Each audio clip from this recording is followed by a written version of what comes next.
10 crime shows with 100% Rotten Tomatoes score on Netflix. Are these shows worthy of that 100% perfect rating? Well, let's have a look. Welcome back, guys, to Fog Entertainment. Today, we're on Collider.com looking at 10 crime shows with 100% rating from the Rotten Tomatoes website score. So, if you've got 100% rating, then you're normally doing something right. You're normally pretty good, because 100% is perfect. It is. It's damn near perfect. It's not even damn near. It is perfect, alright? That means there's nothing wrong, apparently, with your show. Although, I'm going to disagree straight at the bat. I don't think there's ever been a perfect movie or a perfect TV series. Even the best shows of all time, the best movies of all time, I think there's always that one scene that they could have done a little bit different. I don't think perfection exists, but 100% is probably as close as perfection as you can get. So with that said, let's look at it. And why are we doing this? Because I seen the thumbnail for this list here,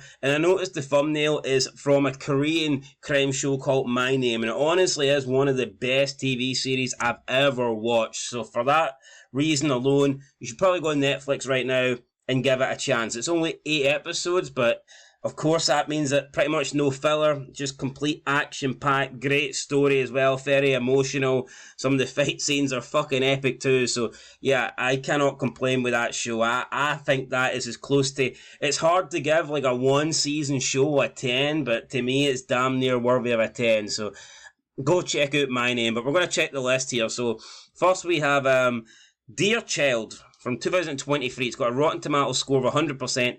Internet Movie Database, so rates it at 7.3, and it is a crime, drama, mystery, thriller, and I think it's a German psychological thriller based on a 2019 novel of the same name, and the show follows a woman held captive for years in a secluded cabin.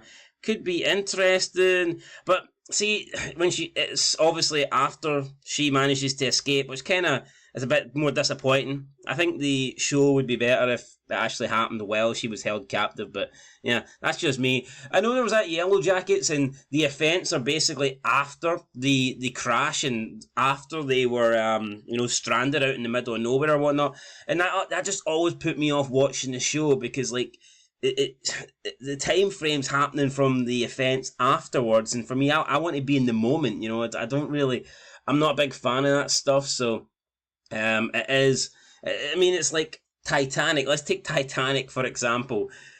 I think the best parts of Titanic are when they're actually on the ship. When you see Rose talking like 100 years later, you're out of the moment. You know that she's talking about past stuff. It's just not really interesting. So for me, when there's shows that are like based on something that happened but they're not actually in that time period, that kind of, I don't know, I don't really like it. Up next we've got The Innocent. Came out in 2021. It's got a Rotten Tomatoes score. I'm not going to say the Rotten Tomatoes score. Every score is 100% here. But it's got an IMDb score of 7.8 out of 10. The Innocent follows the story of a man who gets involved in an accidental killing that pushes him down the dark path of conspiracy and murder. Years later, after he has found freedom and made a fresh start in life with his family, a mysterious phone call forces the man to revisit his dark past, and it looks like this is a Spanish show. It's set in Barcelona, so and it's got a bunch of Spanish actors. Drama, crime, mystery. It might be worth checking out. You know what? I'll probably check out the trailers for everything on here. Up next, we've got The Chestnut Man.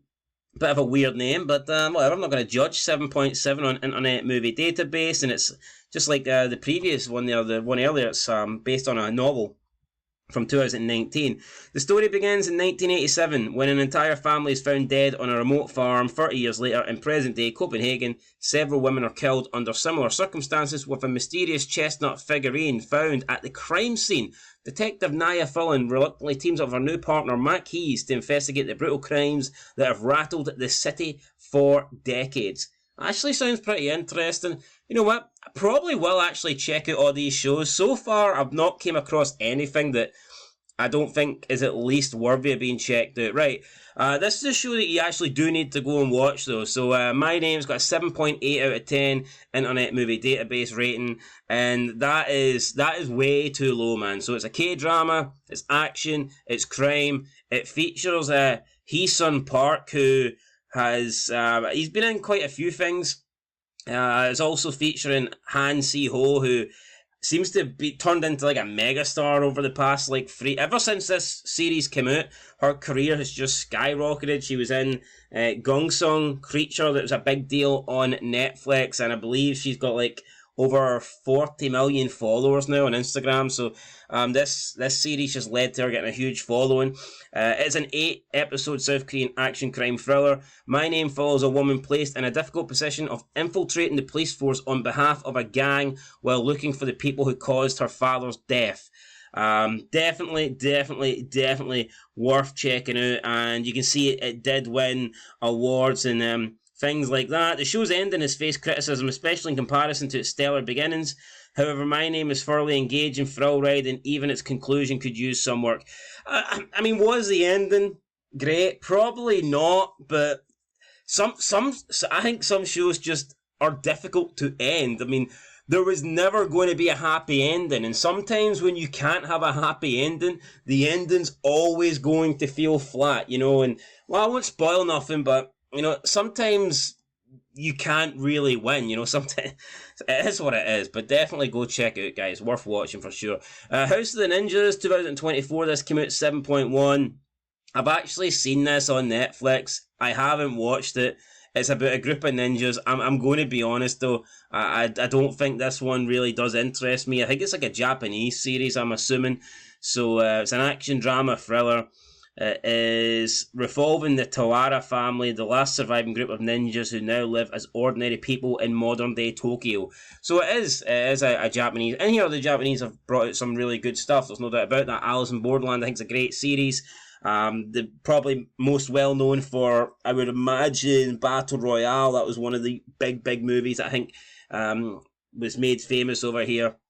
Recently, they did bring out Shogun, which I thought was extremely overrated. Now, I did do a review of episode 1, and I will probably review the rest of the series, but I would need to rewatch it. It's just, unfortunately, it wasn't what I was hoping it would be. I was hoping it would be a lot better. I've seen people say it was the best series on TV since Game of Thrones, and that is just not the case, man. I've seen so many better series on TV since since Game of Thrones than Shogun. I mean, is Shogun horrible? No, it's not horrible, but it's not a masterpiece by any means of the imagination. And if I was giving it a rating, I would feel generous giving it a 6 out of 10. So it's kind of how I feel on Shogun. Let's move in to Dark Winds. Now, I actually have seen a trailer for this. I believe that season 3 is coming out shortly, and I am actually going to go and watch it. I was meaning to watch this. It looks really good. It's like a Native American investigation, like police thing. I believe it's it's a thriller, isn't it? A crime thriller, whatnot. This does look really good, actually. So I am going to go and check it out. God damn, I didn't realise season 3 was coming out in 2025. I thought season 3 was coming out in 2024. Okay, that's disappointing. I have to wait over a year to get season 3. But yeah, I'm actually going to go and watch. There will be reviews of this because this is something I've wanted to watch. I've known about this show. I just never got around to doing it. But this is definitely up next on the list. This is coming soon. So yeah, Dark Winds will definitely be getting reviewed. And go and check the trailer out, guys. It's worth watching. The Snow Girl, 6.8 out of 10. The Snow Girl is a Spanish mystery thriller series that stars Melina Smith as journalist Myron Rojo.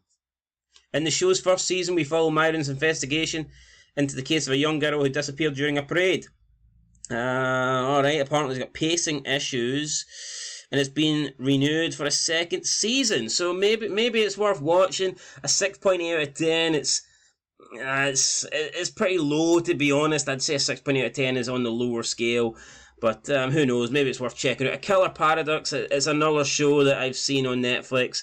I mean, these days I only really seem to get recommended Netflix, Korean Netflix shows, because I watch quite a lot of them. But yeah, this one actually is one that I've got on my watch list, and I am going to watch it. I believe it follows, it's basic, is it Dexter? Is it like sort of Dexter / Punisher, where some guy goes around killing people he believes to die? It's probably similar to that. It's got a 7.2 Internet Movie Database, so yeah, it might be worth watching. I think that the trailer looks okay, but I haven't seen it. Then we got, what's this one? Giri Haji. 7.8 out of 10. It's a crime drama. It's a British crime drama created by Joe Barton. But it's in, so a detective from Tokyo travels to London after learning that brother he thought dead is suspected of killing a powerful Yakuza boss, triggering a gang war in Tokyo. Yeah, it might be worth watching. So I'm assuming it's happening in London, but it's got like a Japanese cast or something like that. So it's got a 7.8 out of 10. It's a high enough rating. We've got Rough Diamonds at 7.1. A Belgian drama series, Rough Diamonds, follows a diamond-selling Orthodox Jewish family in Belgium, Antwerp, Diamond Square Mile. The series was written by Yuval Yevit and directed by Rotem Shamir and Cecilia Verheiden. Kevin Janssens stars as Noah Wolfson, who returns home to his estranged family after her younger brother's suicide. With the family empire facing ruin, Noah takes the reins, connecting with his roots while trying to starve off an organised crime syndicate. A determined local prosecutor. Alright, okay. I mean, that could be alright. Doesn't really sound like something I'd be interested in, but maybe it is worth checking out. Anyway, guys, look, that is the top 10 list, so I definitely am going to watch Dark Winds. I've seen the trailers for that, so that does look good, but like I said, the reason I clicked on it because my name was on this list, and I definitely have to give that a shout out. Cannot recommend it enough. But yeah, there's quite a lot of things on this that look pretty good and definitely worth seeing. So yeah, I will do a little bit more research on some of these shows. I'll check out some of these trailers, and who knows, maybe we'll see some reviews coming in the near future. But that's it for Fog Entertainment, guys. Let me know out of these ones, is there any particular show that caught your eye? And I'll see you in the next one. Till then, peace.